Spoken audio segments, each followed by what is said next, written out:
اللہ کے نام سے جو بڑا مہربان اور نہایت رحم کرنے والا ہے۔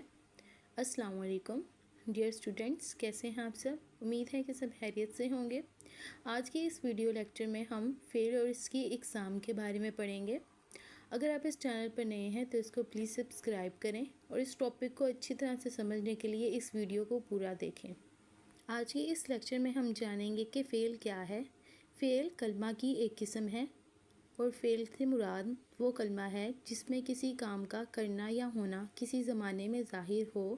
مثلاً احمد دعوت پر گیا تھا، میں نے خط لکھا، ہم سب سیر کو جائیں گے۔ ڈیئر اسٹوڈنٹس، فعل سے مراد کوئی کام ہے جو ہم کسی بھی زمانے میں کرتے ہیں، چاہے وہ گزرے ہوئے زمانے میں ہو، چاہے موجودہ زمانے میں ہو یا چاہے آگے آنے والے زمانے میں ہو۔ فعل کی 12 اقسام ہیں جو کہ فعل ماضی، فعل حال، فعل مستقبل، فعل مضارع، فعل امر، فعل نہیں، فعل لازم، فعل مبتدی، فعل معروف، فعل مجہول، فعل تام، فعل ناقص ہیں۔ ڈیئر اسٹوڈنٹس، اب ہم سب ان اقسام کو باری باری پڑھیں گے۔ فعل ماضی وہ فعل ہے جس سے کسی کام کا کرنا یا ہونا گزرے ہوئے زمانے میں پایا جائے۔ مثلاً احمد گیا، مریم نے کھانا کھایا۔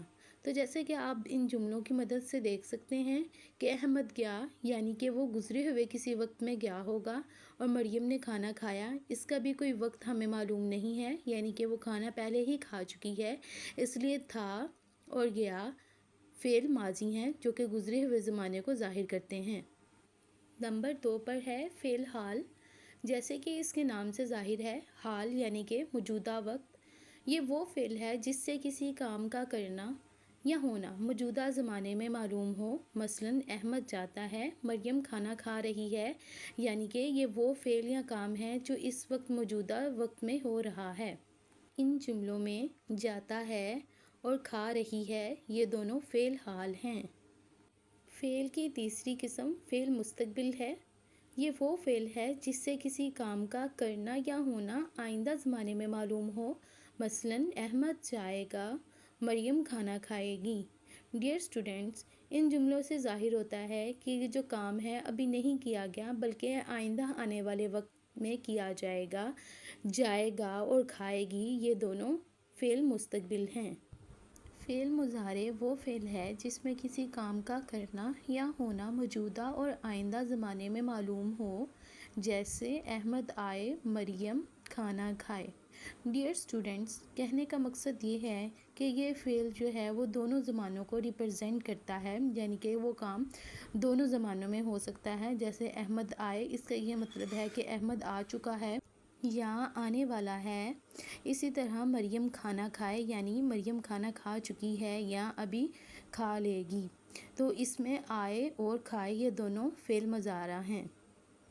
فعل امر، جیسے کہ اس کے نام سے ہی ظاہر ہے، امر کا مطلب ہوتا ہے کام۔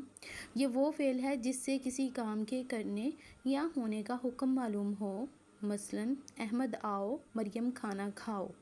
اس میں کھاؤ اور آؤ فعل امر ہیں، یعنی اس میں کام کرنے کا حکم دیا جا رہا ہے کہ احمد آؤ اور مریم کھانا کھاؤ، تو آؤ اور کھاؤ فعل امر ہیں۔ فعل نہیں، اس فعل کو بھی انڈرسٹینڈ کرنا بہت ہی آسان ہے۔ اس کے بھی نام سے ہی ظاہر ہے کہ یہ وہ فعل ہے جس سے کسی کام کے کرنے یا نہ کرنے کا حکم معلوم ہو۔ مثلاً احمد نہ جاؤ، مریم نہ کھانا کھاؤ۔ اب اس میں نہ اور نہ جانا اور نہ کھانا فعل نہیں ہے، یعنی کہ اس میں کسی کام کو نہ کرنے کا حکم دیا جاتا ہے یا کسی کام سے منع کیا جاتا ہے۔ فعل لازم، فعل لازم وہ فعل ہے جو صرف اپنے ساتھ فاعل کو ظاہر کرے۔ مثلاً احمد گیا، مریم نے کھانا کھایا۔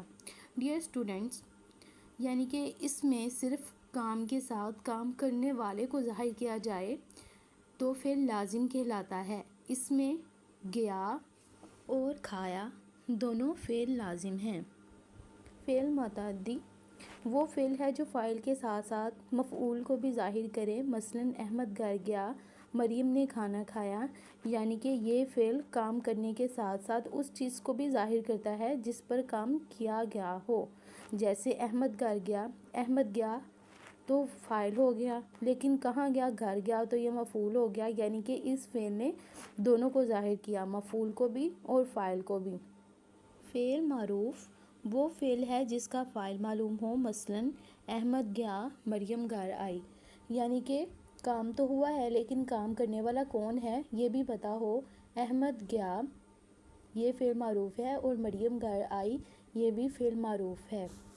فعل مجہول وہ فعل ہے جس کا فاعل معلوم نہ ہو، مثلاً خط لکھا گیا، کھانا کھایا گیا، یعنی کہ اس میں کام تو معلوم ہو گیا کہ کیا کیا گیا، یعنی کہ خط بھی لکھا گیا اور کھانا بھی کھایا گیا، لیکن خط لکھنے والا کون ہے اور کھانا کھانے والا کون ہے یہ معلوم نہ ہو تو اس کو فعل مجہول کہتے ہیں۔